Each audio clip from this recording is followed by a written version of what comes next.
Welcome to the Backwoods Mechanic channel. If you like tour reviews, do-it-yourself, how-to videos, and much more, make sure to pop the clutch on that subscribe button. Today I'm going to show you on this customer's vehicle how to change the front brakes on a 07 Ford Econoline van 4.6 liter V8. Now the first thing you want to do is go to your local parts store. I like choosing CarQuest. They've always done me good. Best customer service in town. It's like a tool truck in a store. CarQuest, Wearever Professional Platinum Brakes. Model number right here is PMD655H. The links will be in the description box below. But while we're here, let's go ahead and get started on this customer's van. Got the old Milwaukee 3/4 inch right here.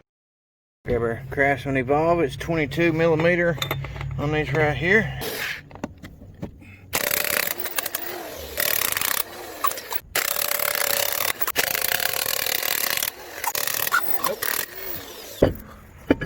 Over here and see brakes worn down. Right there is where we're getting the dragging from, right there on the back.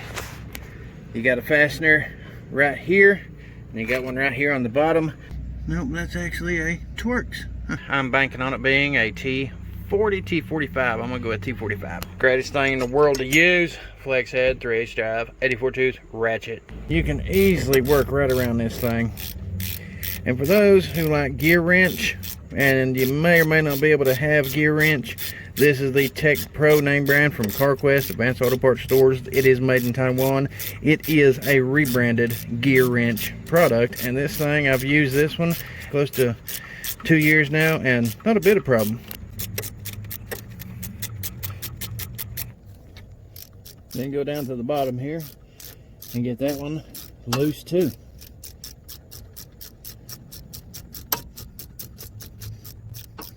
You should be able to tell if these things are nice and loose, because once they're loose so far, you can easily pull the slide pin in and out right there. Then you know it's loosened up. Go over here to the top one, try the exact same thing. Look how the caliper goes on here. If you look on the back side right here, you'll notice it has to go up first.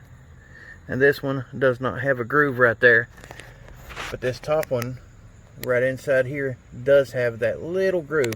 So whenever you go to pry these loose, don't start at the top, start at the bottom, pry it backwards, and then pull it down. Whenever you put it back on here, you're going to put it in first up top and then knock it in on the bottom.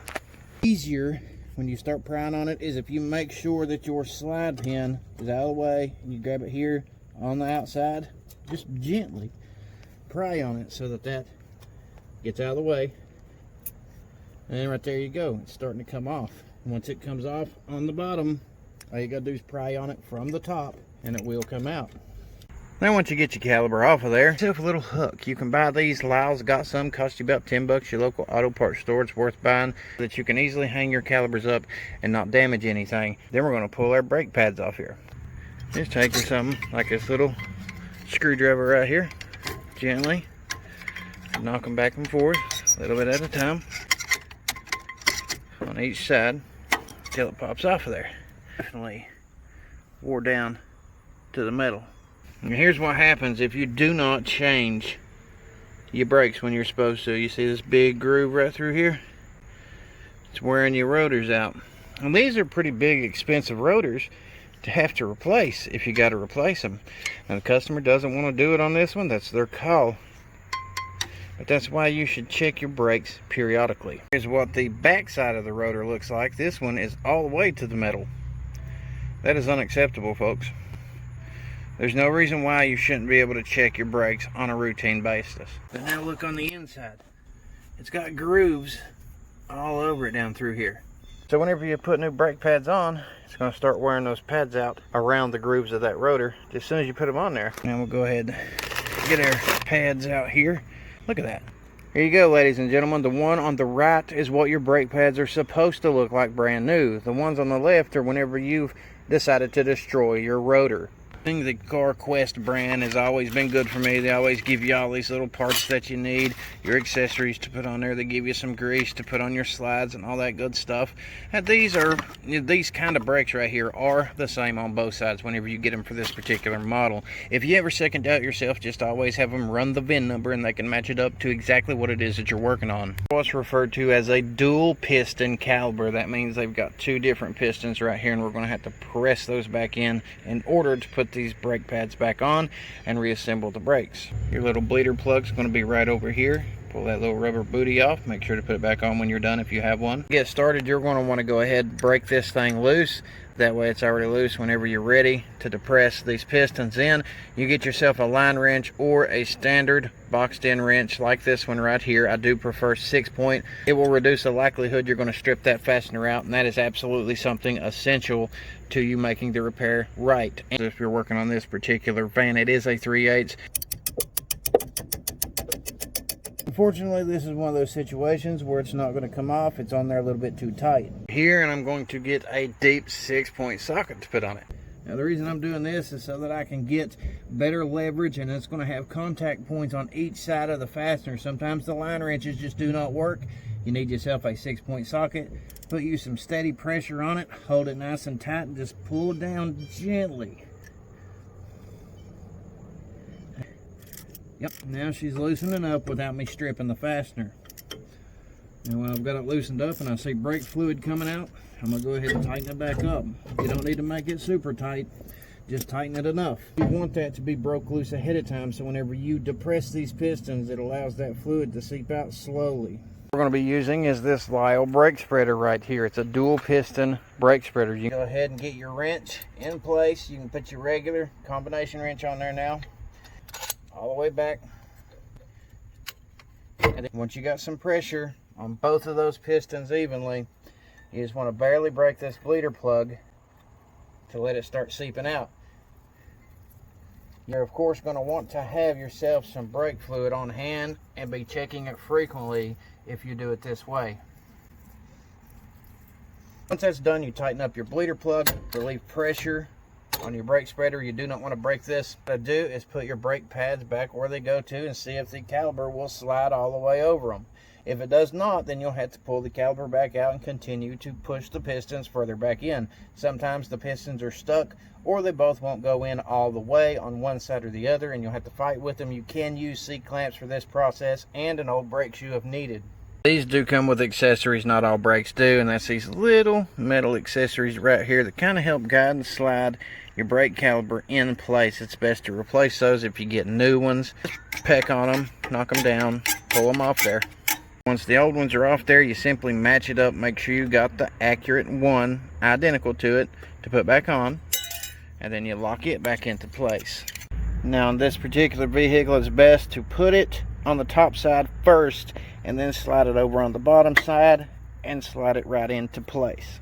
And then you do the exact same thing on the outside. And see what I'm showing you here? Turn it sideways to get it started on the bottom half, here and here. And then all you got to do is turn it sideways and slide it right over as you turn it. Once both of your brake pads are installed, it's time to take the caliper and see if it mounts up. Putting it back on the way you took it off, but you're going to have to slide it through the top side and then the bottom. You're going to want to make sure that you pull your slide pins back here out of the way whenever you're putting this on. Once you get the top pin, you might want to push that pin back.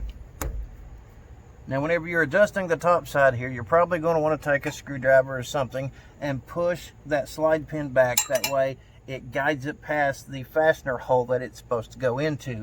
And then knock the bottom side in a little at a time. Pull the slide pin out on it, push it in, and you should be able to line it up. If you can see right there, that slide pin housing is in the way, so we're going to have to push the whole thing back so it puts it in place where it's supposed to be. Your screwdriver here, gently push back. As you can see, that housing going back. Then you take the fastener, you can push it back, and it knocks it right into place. Now for me right now, it's easier going from the bottom usually because you can move it back and forth from the bottom, and you can go ahead and get it started. So take your T45 Torx and go ahead and thread it in some, and if it starts threading in, then you know you're in the right spot, and it shouldn't take much adjustment to get the top one in line either.